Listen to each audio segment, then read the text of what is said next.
Hola, ¿cómo están? Yo soy Pablo Ravale y este es mi canal Pablo Ravale UCDM. Hoy quiero compartir con ustedes una sección del curso Milagros. Es la sección cuarta del capítulo 4 y se titula Esto no tiene por qué ser así. Me parece muy oportuna que la veamos juntos hoy. Dice así: si no puedes oír la voz de Dios es porque estás eligiendo no escucharla. Y atención a cómo comienza, ¿no? Si no podemos oír la voz de Dios es porque estamos eligiendo no escucharla. Estamos eligiendo hacer caso de lo que nos dicta el ego. Estamos eligiendo identificarnos con este mundo. Pero que si escuchas a la voz de tu ego, lo demuestran tus actitudes, tus sentimientos y tu comportamiento. Es decir, lo que hace a mi experiencia cotidiana demuestra que yo sí elijo escuchar al ego. Decido seguirlo como maestro. No obstante, eso es lo que quieres. Es decir, yo elijo escuchar lo que me dice el ego, elijo tener esa experiencia que es la del mundo y no la de Dios. Eso es por lo que luchas y lo que procuras proteger, manteniéndote alerta. Es decir, no solo elijo quedarme con la experiencia del mundo a partir de escuchar a la voz del ego, sino que eh, la valido. Eh, para mí es bien real. Elijo tener una experiencia que en apariencia es bien real y la valido dando, por cierto, que esto es real. En mi experiencia cotidiana el dolor es real, el enfrentamiento es real, la separación es real, la escasez es real. Todo eso me lo creo, estoy convencido de que es así. Eso es lo que me cuenta mi ego y yo, como estoy convencido, como elijo convencerme de eso, bueno, tengo una experiencia real, entre comillas, ¿no? De eso. Tengo una experiencia donde en apariencia eso es bien real. Es decir, protejo esa perspectiva validándole, validándola con mi creencia en ella. Tu mente está repleta de estratagemas para hacer quedar bien al ego, pero no buscas la faz del cielo, la faz de Cristo, perdón. Es decir, nosotros nos inventamos todas las excusas habidas y por haber para validar, y el ego no deja de presentarnos argumentos desde los cuales eh, poder basarnos y decir, esto que me ocurre, esta situación de escasez, esta situación donde me he atacado, esta situación donde me han diagnosticado una enfermedad, es real, ¿no lo ves? Aquí tengo el problema, aquí lo dice un certificado médico, aquí lo veo en mi cuenta home banking, bueno, eh, aquí te puedo hacer escuchar el audio de lo que me dijo atacándome. Bueno, siempre el ego va a presentarme argumentos para que yo defienda mi creencia en que esto es bien real cuando no lo es. Eh, Nosotros buscamos todos los argumentos, que son excusas en realidad, para quedarnos con lo que dice el ego y defenderlo, para quedar bien con el ego, dice aquí Jesús, en lugar de elegir ver la faz de Cristo, mi hermano, es decir, en lugar de elegir ver lo santo, como realmente es mi hermano y como realmente soy yo. El espejo en el que el ego trata de ver su rostro es ciertamente tenebroso. Todo lo que me muestra el mundo es un espejo que el ego pone delante de mí y en el que solo voy a ver cosas que me asusten, situaciones, personas. ¿De qué otra manera, si no con espejos, podría seguir manteniendo la falsedad de su existencia? Con todo, donde buscas para encontrarte a ti mismo depende de ti. Todo lo que yo veo ahí afuera, entre comillas, y me asusta, ya sean situaciones o personas, es siempre un reflejo de lo que tengo en mi mente. Por ende, lo que estoy viendo es solo una proyección. de una creencia que yo ya tengo. Yo ya creo en el ataque, yo ya creo en la escasez, yo ya creo en la separación, yo ya creo en la enfermedad, yo ya creo en la muerte, yo ya creo que soy un cuerpo. Bueno, esas son creencias que proyecto y las veo reflejadas ahí afuera. Y el ego no va a dejar de presentarme argumentos para que yo valide esa creencia en lugar de cuestionarla. El ego no va a dejar de tratar de convencerme eh, de que esto que yo veo, o más bien percibo, es lo real y que la idea de la santidad en mi hermano es un engaño. Entonces yo siempre estoy eligiendo quedar bien con el ego en vez de hacer el esfuerzo, hacer ese movimiento dentro de mi mente para tratar de ver realmente, eh, que es poder ver a mi hermano santo. Si yo no veo la santidad de mi hermano, no estoy bien, no estoy percibiendo. En esto Jesús es redundante. He dicho que no puedes cambiar de mentalidad modificando tu conducta, mas he dicho también y en muchas ocasiones que puedes cambiar de mentalidad. Es decir, no es cambiando lo externo en mí, mi color de cabello, mi forma de vestir, bajando de peso, adquiriendo peso, yéndome a vivir a otro barrio, a otra ciudad, a otro país, cambiando de trabajo, de pareja. No es de esa manera que yo realmente hago un cambio en mí, sino corrigiendo lo que está en mi mente. Lo único que puedo corregir, lo único que puedo cambiar por ser lo real, está en mi mente. Todo lo externo es un reflejo de lo que hay dentro mío. Mi experiencia del mundo está en mi mente. El mundo está dentro de mi mente. El cuerpo está dentro de mi mente como creencias. No existen de forma externa. Son proyecciones. Cuando tu deseo de ánimo cuando tu estado de ánimo te diga que has elegido equivocadamente y esto es así, siempre que no te sientes contento, reconoce entonces que ello no tiene por qué ser así. Cada vez que yo tomo una elección equivocadamente, puedo darme cuenta si está equivocada esa elección por el hecho de que no me trae paz. Entonces, cada vez que yo tome una decisión, cada vez que yo elija algo y eso no me traiga paz, bueno, ahí es donde tengo la garantía,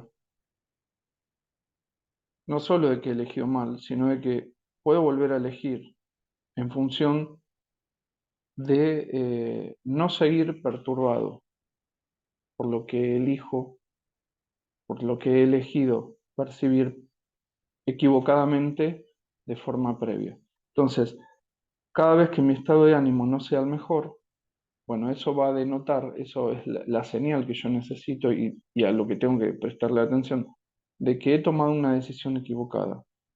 Por ende, como ahora sé que he elegido mal, por eso es que me siento mal, bueno, tengo que reconocer que eso no tiene por qué ser así.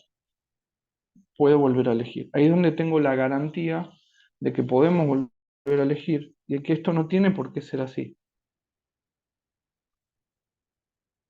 En cada caso has pensado mal acerca de algún hermano que Dios creó y estás percibiendo imágenes que tu ego forja en un espejo tenebroso, lo que yo proyecto. Examina honestamente qué es lo que has pensado que Dios no habría pensado y qué no has pensado que Dios habría querido que pensases.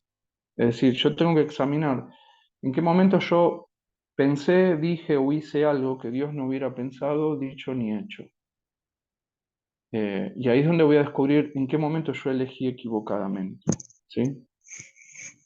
Por ende, cuando descubro eso, que siempre lo hacemos de la mano del Espíritu Santo, le tenemos que pedir al Espíritu que nos muestre a través de sus ojos esa situación, que nos muestre en qué momento hemos elegido equivocadamente, porque el ego se encarga de encapsular el recuerdo del momento en el cual yo elegí mal por haberme convencido de lo que no es.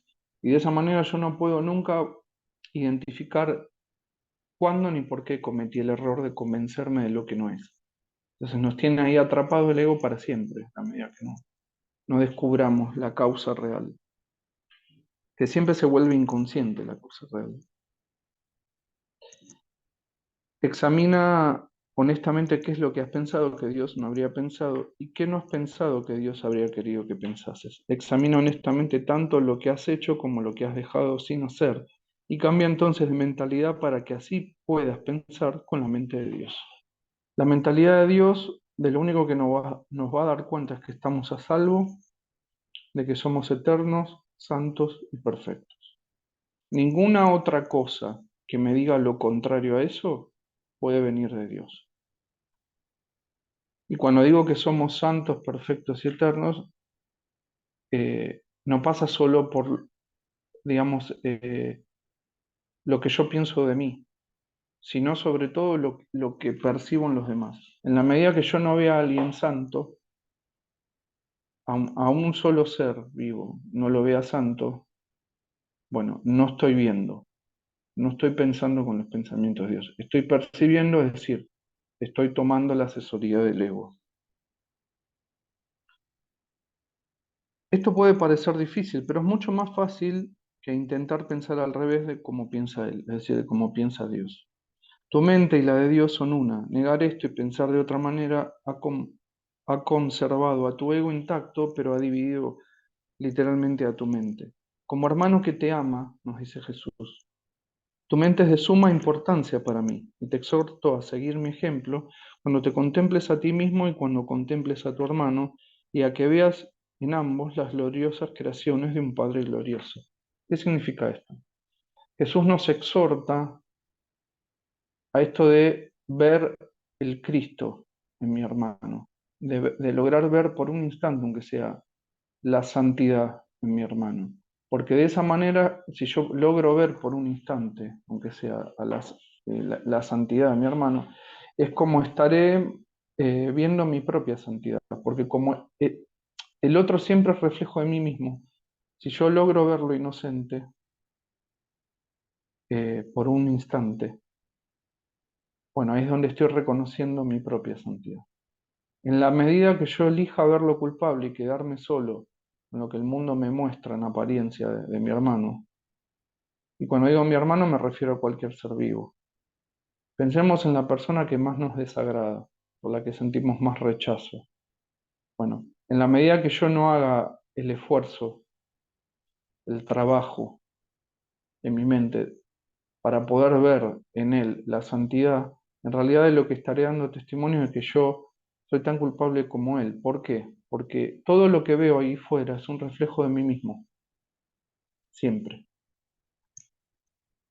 Cuando te sientas triste, reconoce que eso no tiene por qué ser así. Es decir, ahí donde tengo la garantía de que esto no es real, en el reconocimiento de que estoy equivocado, de que en algún momento elegí pensar, decir o hacer algo que Dios no hubiera nunca pensado, dicho ni hecho. Entonces, como esto no puede eh, ser la voluntad de mi Padre, no es real. Las depresiones proceden de una sensación de que careces de algo que deseas y no tienes. Recuerda que no careces de nada, excepto si así lo decides, y decide entonces de otra manera. En la medida que yo crea que algo me falta para ser feliz y que eso que me falta está ahí afuera y lo tengo que obtener, bueno, tendré la experiencia, habré elegido tener la experiencia de estar deprimido. Por ende, no se trata de lograr obtener cosas, lograr concretar objetivos, proyectos personales, sino de hacer ese movimiento, como bien digo, en nuestra mente, que nos permita reconocer que ya todo lo que necesitamos para ser felices, que entendámoslo como estar en paz, ya lo tenemos en nosotros. No tenemos que adquirir nada, no tenemos que cambiar nada. Lo único que tendríamos que cambiar en nosotros es solo de mentalidad, no de pareja, no de trabajo, no de aspecto. No tenemos que lograr conseguir nada, cumplir ningún sueño, porque son esos sueños, ilusiones. Cuando sientas ansiedad, date cuenta de que la ansiedad procede de los caprichos del ego. Reconoce que eso no tiene por qué ser así. Puedes estar tan alerta contra los dictados del ego como en su favor. Lo que me provoca ansiedad es el hecho de que yo creo de que algo me falta y que eso que me falta está ahí afuera y lo tengo que obtener porque si no, no voy a ser feliz. En la medida que yo siga persiguiendo esa ilusión, como el conejo a la zanahoria, voy a experimentar ansiedad, voy a experimentar miedo, voy a experimentar frustración, voy a experimentar enfado. Miedo porque creo que si eso no lo consigo no voy a ser feliz. Ansiedad porque quiero conseguirlo, alcanzarlo, concretarlo, como sea, y parece que no llega nunca a eso. Enfado porque otros parece que lo consiguen y yo todavía no. Frustración porque siempre parece que se presentan obstáculos en mi camino para que yo pueda ser feliz. Bueno, todo eso, toda esa experiencia, es una ilusión por elegir creer que yo estoy carente de algo, que algo en mí falte, lo tengo que obtener afuera. Cuando te sientas culpable, recuerda que el ego ciertamente ha violado las leyes de Dios, pero tú no. Los pecados, entre comillas, del ego, déjamelos a mí. ¿Qué nos quiere decir Jesús con esto? Cuando yo me sienta culpable, tengo que saber entender a partir de esto que nos dice Jesús. De que la idea de que soy culpable, de que la idea de que cometí un pecado, una falta grave, eso parte de lo que me dice el ego, pero no de la realidad de mi ser. En la realidad de mi ser, por ser santo, perfecto y eterno, yo nunca cometí ninguna falta, ningún error. Por eso dice Jesús que la justicia divina es que a los ojos del Padre nosotros seguimos siendo inocentes. No importa que estemos eligiendo tener una experiencia onírica donde cometemos errores o donde otros cometieron errores en detrimento nuestro. Ese es el propósito de la expiación, es decir, deshacer las ilusiones que me hacen creer separado de Dios y de mis hermanos. Pero hasta que no cambies de parecer con respecto a aquellos a quienes tu ego ha herido, la expiación no podrá liberarte. Es decir, en la medida que yo no elija cambiar de perspectiva, dejar de tomar la perspectiva del ego que me dice que yo le causé daño a alguien, como que yo también eh, soy sensible a sufrir ataque y a que se me cause un daño por otros, la medida que yo no deje de creer eso, no voy a poder cambiar de perspectiva para que la expiación, que es el deshacimiento de todas esas ilusiones, se haga en mi mente. Si te sigues sintiendo culpable es porque tu ego sigue al mando, ya que solo el ego puede experimentar culpabilidad. Eso no tiene por qué ser así. Vigila tu mente contra las tentaciones del ego y no te dejes engañar por él. No tiene nada que ofrecerte. Cuando hayas abandonado ese desánimo voluntario, verás cómo tu mente puede concentrarse, trascender toda fatiga y sanar. No obstante, no te mantienes lo suficientemente alerta contra las exigencias del ego como para librarte de ellas.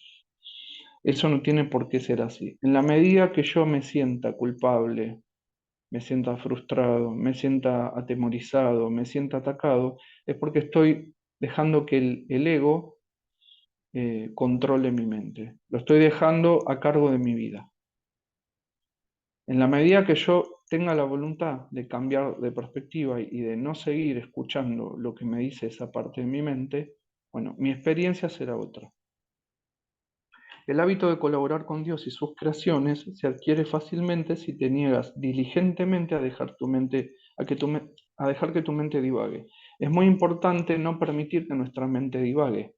Las divagaciones son propias del ego, ¿no? Las divagaciones son todas esas elucubraciones que hacemos siempre eh, en detrimento de nosotros mismos. Esas elucubraciones que nos llevan de un pensamiento a otro, pasamos del enojo al miedo, del miedo a la frustración, de la frustración al desánimo, del desánimo a la depresión.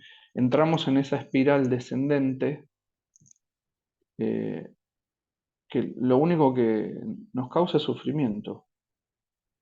Las ideas obsesivas, sobre todo cuando hablamos de ideas negativas, ¿no? Bueno, eso tiene que ver con las divagaciones de la mente.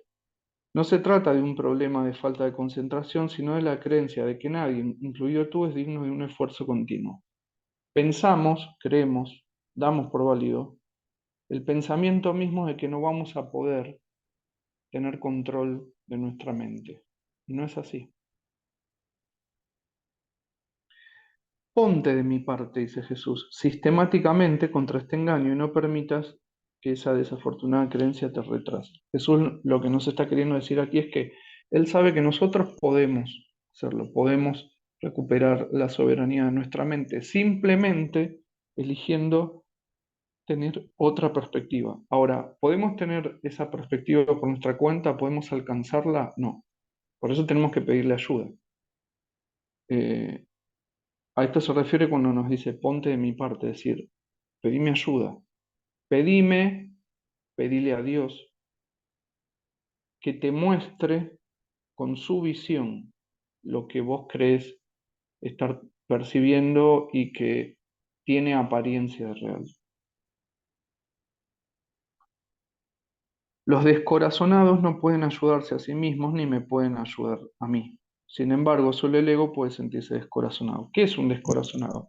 Bueno, aquel que valida lo que le dice su ego y entra en el miedo, en el enfado, en la desesperación, en la depresión. Bueno, un descorazonado no puede ayudarse a sí mismo, ni mucho menos puede ayudarlo a Jesús en qué. En esta tarea de ayudar a otros a que se despierten de la perspectiva egoica, a que dejen de sufrir. Primero tengo que lograr recuperar la soberanía de mi mente y luego puedo ayudar a Jesús a que otros, como fue mi caso, se despierten a la perspectiva correcta. En la medida que yo no lo logre conmigo, no podré ayudar a otros porque no serviré de ejemplo para nadie. Me puedo llenar la boca hablando de un curso de milagros, pero si yo no lo llevo a la práctica en mí y no veo resultados,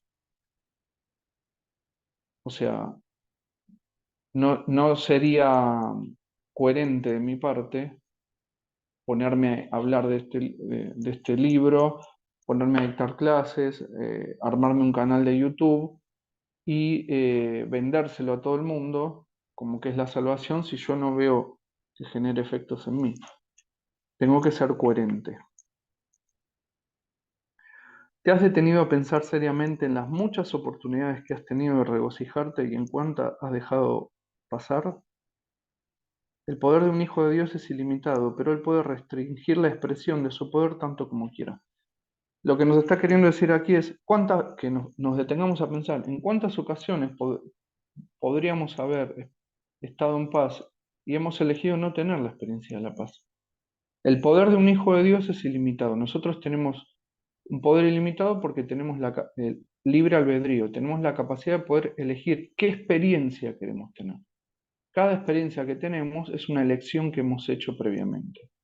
Yo puedo elegir restringir mi poder ilimitado y tener una experiencia donde sufro escasez, donde sufro ataque, donde sufro enfermedad. Pero es una elección eso. Esa experiencia es producto de yo haber elegido no identificarme con mi verdadera identidad, que es la del Hijo de Dios, que es santo, perfecto y eterno y está siempre a salvo.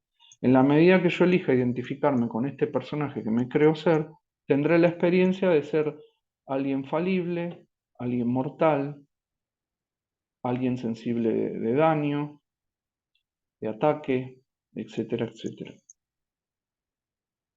Tu mente y la mía pueden unirse, dice Jesús, para desvanecer con su luz a tu ego, liberando la fuerza de Dios para que reverbere en todo lo que hagas o pienses. Si nosotros tomamos la decisión de elegir pensar, hablar y actuar como Jesús, podremos expresar lo que es nuestro poder ilimitado como hijo de Dios que somos. Podremos ser un ejemplo viviente de lo que enseñamos si nos dedicamos a enseñar el curso. No te conformes con menos y niégate a aceptar, niégate a aceptar como tu objetivo nada que no sea eso. En la medida que yo no tengo como objetivo estar siempre en la paz, elegir a favor de la paz de Dios y reconocer en mí solamente mi verdadera identidad y no este personaje que me creo ser, bueno, me estaré conformando con menos. Para alcanzar la paz no necesito obtener cosas, no necesito concretar objetivos mundanos. Porque el Hijo de Dios no, o sea, fue creado al igual que el Padre, es un espíritu. Y en la realidad de su ser, nada de lo que es la experiencia de este mundo eh, lo rige. Para sentirse amado no necesita tener una pareja. Bien, vigila tu mente con sumo cuidado contra cualquier creencia que se interponga en el logro de tu objetivo y recházala. Juzga por tus sentimientos cuán bien has hecho esto, pues ese es el único uso acertado del juicio. ¿Cómo me doy cuenta si he elegido bien? Por cómo me siento, por mi estado de ánimo. Cuando identifique que no me siento bien, bueno, ahí tengo una oportunidad de volver a elegir.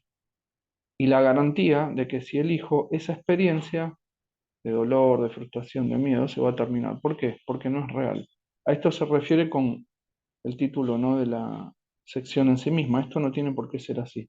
No tiene por qué ser así porque tengo la garantía de que si elijo de nuevo y correctamente, esa experiencia se va a terminar. Los juicios, al igual que cualquier otra defensa, se pueden utilizar para atacar o para proteger, para herir o para sanar. Al ego se le debe llevar a juicio y allí declararlo inexistente.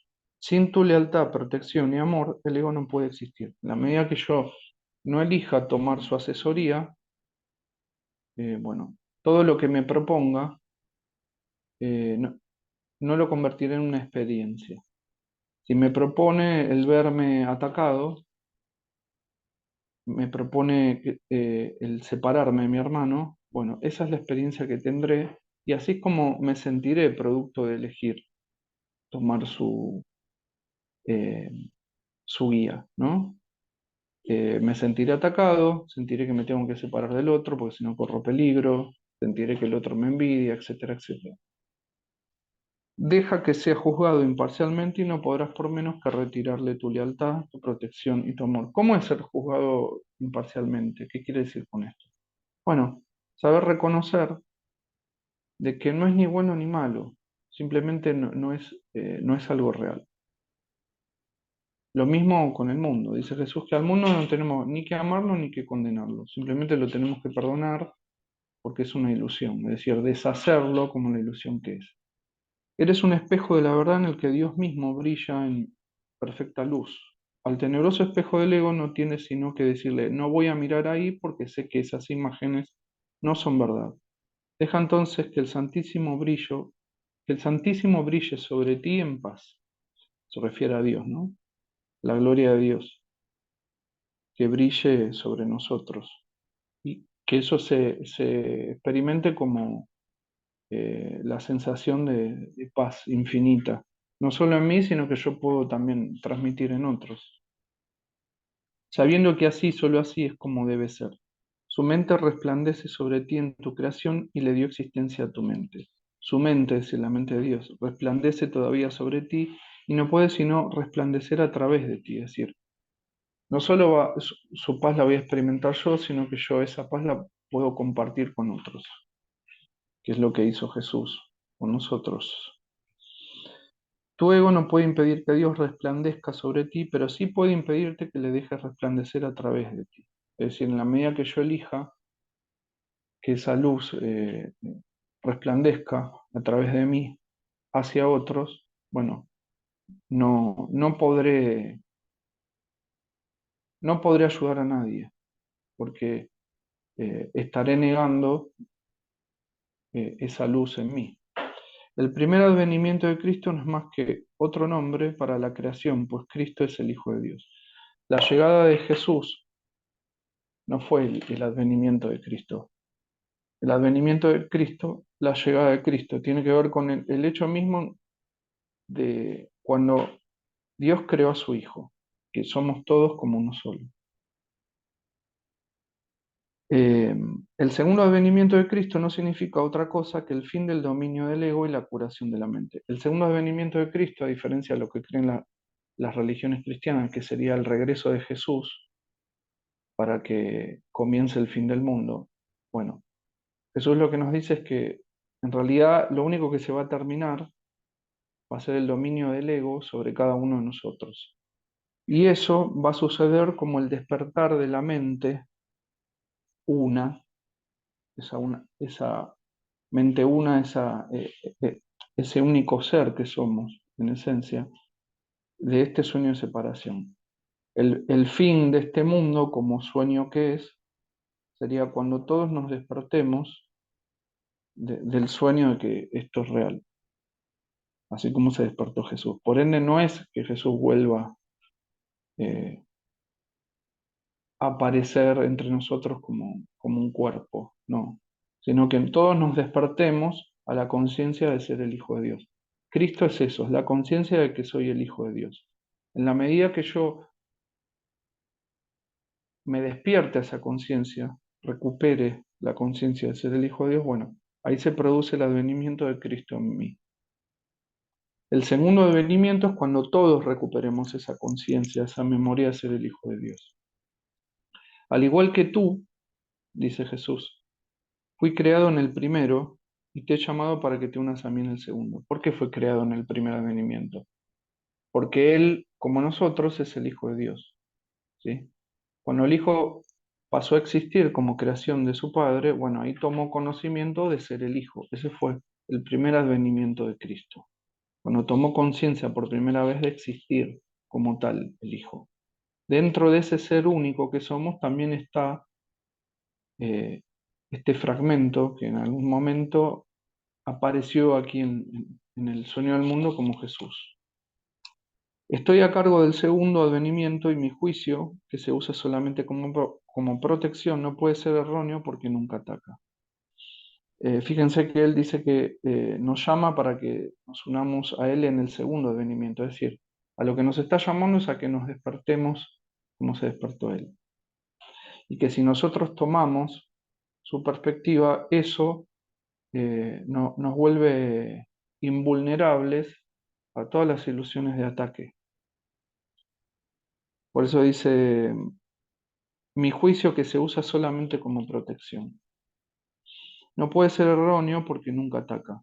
El tuyo puede estar tan distorsionado que hasta creas que me equivoqué al escogerte. Eso es lo que le pasa a mucha gente, ¿no?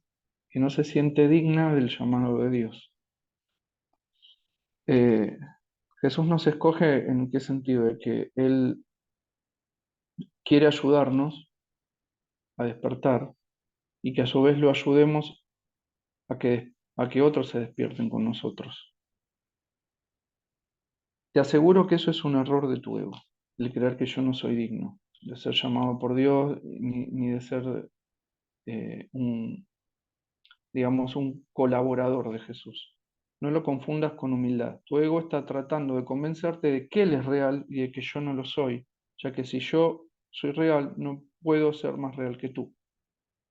¿Qué quiere decir con esto? El ego va a tratar de convencernos de que eh, no es real la experiencia que tengamos de Dios ni de Jesús, ya sea que lo escuchemos como una voz eh, bien definida y masculina o lo escuchemos en la forma de una inspiración, o mismo que sintamos su presencia. Ese conocimiento, y te aseguro yo que es conocimiento, significa que Cristo ha venido a tu mente y la ha sanado. Cuando yo empiece a inclinarme por la perspectiva que me ofrece Jesús y a sentir la presencia de Él o de Dios en mi vida, significa que de a poco estoy recuperando la conciencia de ser el Hijo de Dios. Por eso dice, significa que Cristo ha venido a tu mente y la ha sanado. ¿Qué es que Cristo venga a mi mente? Que empiece a recuperar la conciencia de ser el Hijo de Dios. Yo no ataco tu ego, trato con tu mente superior, la morada del Espíritu Santo, tanto si estás dormido como si estás despierto, al igual que tu ego trata con tu mente inferior, que es su hogar.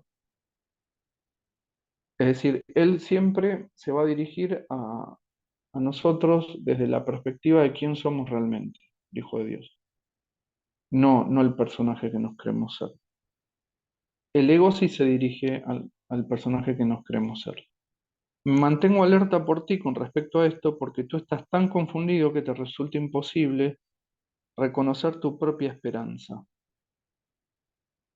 ¿Cuál es nuestra esperanza? Bueno, la perspectiva que Él nos ofrece. Estamos todavía tan confundidos, tan dormidos, que nos cuesta reconocer la posibilidad de, de estar en paz y de escaparnos, ¿no? De esta pesadilla, eh, simplemente tomando la perspectiva que Él nos ofrece.